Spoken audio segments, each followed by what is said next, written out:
Hey everyone, welcome to a new vlog. আজকে সকাল 7টা থেকে আমার স্টাডি সেশনটা আমি শুরু করে দিয়েছি।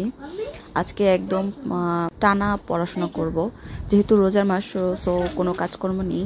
তো ফার্স্টেই আমি গিয়ে একটা টু ডু লিস্ট করে নিলে ওইটার প্রতি একটা টার্গেট থাকে যে আমার সারাদিনে এটা কমপ্লিট, আজকে দিনের মধ্যে আমার এই লেকচারগুলো কমপ্লিট করতে হবে যে কোনোভাবেই। সারাদিন ভিডিও বানাতে গিয়ে আমার ডিভাইসগুলোর উপরে এত বেশি প্রেশার পড়েছে যে একদম নাজেহাল অবস্থা। তো যাই হোক না কেন, ভিডিও করার পারপাসে হলেও ভিডিও করতে গিয়েও দেখা যায় যে পড়াশোনাটা অনেক লং টাইম আমি করতে পারি। তো এটা একটা ভালো ইফেক্ট ফেলে, যার কারণে ভিডিওর প্রতি করার আগ্রহটা বেড়ে যায়, আর ভিডিও করার পারপাসে হলেও পড়াশোনা তো করতে। তো আজকে সকালবেলা আমি ফার্স্টেই ইংলিশটা ধরেছি। আজকে আমার লেকচারে ছিল সাবজেক্ট ভার্ব এগ্রিমেন্ট।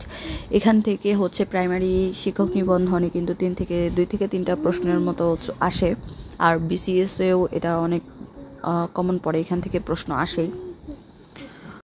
তো অনেকদিন পর গিয়ে এটা আমার পড়তে হচ্ছে এই লেসনটা, তো যার কারণে আমার একটু ফার্স্টে টাইম লাগছিল। তো যাই হোক, সকালবেলা গিয়ে আমি 7টা থেকে 12টা পর্যন্ত পড়াশোনা কমপ্লিট করতে পেরেছিলাম। তো এখানে প্রায় 5 ঘন্টার মতন, 5 ঘন্টা থেকে একটু কম হবে, কারণ মাঝখানে আমার উঠে একবার ওয়ারিদকে খাওয়াই দেওয়া লাগছিল। তো তারপর আমি 12টা পর্যন্ত পড়ে 12টা থেকে 2টা পর্যন্ত আমি আমার গোসল, ওয়ারিদকে খাওয়ানো, ওয়ারিদকে গোসল, নামাজ, এগুলো আমি কমপ্লিট করে নিয়েছিলাম।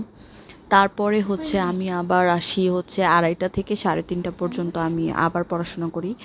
তারপর আমি 3:30 থেকে আবার একটু রান্নাবান্নার কাজে চলে যাই, কারণ বিকালে একটু ইফতারি বানানোর একটা প্রিপারেশন থাকে।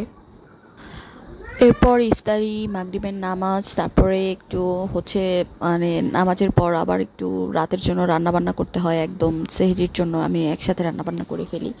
তারপর রান্নাবান্না শেষ করে আমি একটু চা নিয়ে বসি। তো সব কিছু মিলাই গিয়ে আমার একদম তারপরে এশার নামাজে পড়ে, তারাবির নামাজ পড়ে তারপর আমি 9:30টার দিকে, 9:30 থেকে 11টা পর্যন্ত একটা স্টাডি সেশন শুরু করি। তো পড়াশোনা তো থাকছেই, তারপরেও পড়াশোনার মাঝেও কিন্তু অবশ্যই আমাদেরকে কিন্তু কোরআন তেলাওয়াত, তার ইবাদত, আল্লাহর ইবাদতগুলো বেশি বেশি করে এই মাসে আমাদের করা উচিত। তো রমজানে কিন্তু অনেক সুন্দরভাবে কিন্তু পড়াশোনাটা অনেক সুন্দরভাবে গুছিয়ে ফেলা যায়, কিন্তু যারা আমরা মনে করতেছি যে এখন তো কোনো সার্কুলার দিচ্ছে না, আমরা সার্কুলারটা দিলে তারপরে আমরা পড়াশোনা শুরু করব, তো এটা কিন্তু টোটালি একদমই ভুল ধারণা। যারা এইভাবেই গিয়ে সময় কাটাচ্ছে তারা কিন্তু সার্কুলার দিলেও বলবে যে একদম পরীক্ষার আগের দিন ফাটাইয়া ফেলবো পড়ে, তারপরে পরীক্ষা দিব। আসলে এটা একাডেমিক পড়াশোনা না যে পরীক্ষার আগের দিন আপনি পড়াশোনা করে একদম পরীক্ষার হল ফাটাইয়া দিবেন। এটা কিন্তু মানুষ কিন্তু এখানে আসে একদম, আমরা তো মাত্র নিউ কামার, যারা আরও আগে থেকে পড়াশোনা করতেছে তারা কিন্তু একটা বিসিএস প্রিপারেশন নিতে কিন্তু প্রায় 1.5 বছরের মতো সময় লাগে। 1 বছর আগে থেকে সময় নিয়ে মানুষ প্রিপারেশন শুরু করে। তো এটা কিন্তু পড়াশোনার সিলেবাসটা কিন্তু একদম হিউজ, অনেক বড় একটা সিলেবাস। সো যদি কোনো টিচারের আন্ডারে পড়াশোনা করা যায় তাহলে হয়তো বা সে একটুখানি আপনাকে হেল্প করবে, কিন্তু পড়াশোনা কিন্তু আপনারটা আপনাকেই করতে হবে। সো হেলাফেলা না করে যেই সময়গুলো আমরা পাচ্ছি এটা আমরা প্রোডাক্টিভ ওয়েতে এটা আমরা যদি কাজে লাগাই তাহলে কিন্তু একটা ভালো ফলাফল পাওয়া সম্ভব। আর গিয়ে আপনি যদি নিজে কিছু না করতে পারেন, নিজের পরিচয় যদি নিজে না বানাতে পারেন, তাহলে কিন্তু আপনাকে কেউই, আপনার কারো কাছে কিন্তু আপনার কদর থাকবে না।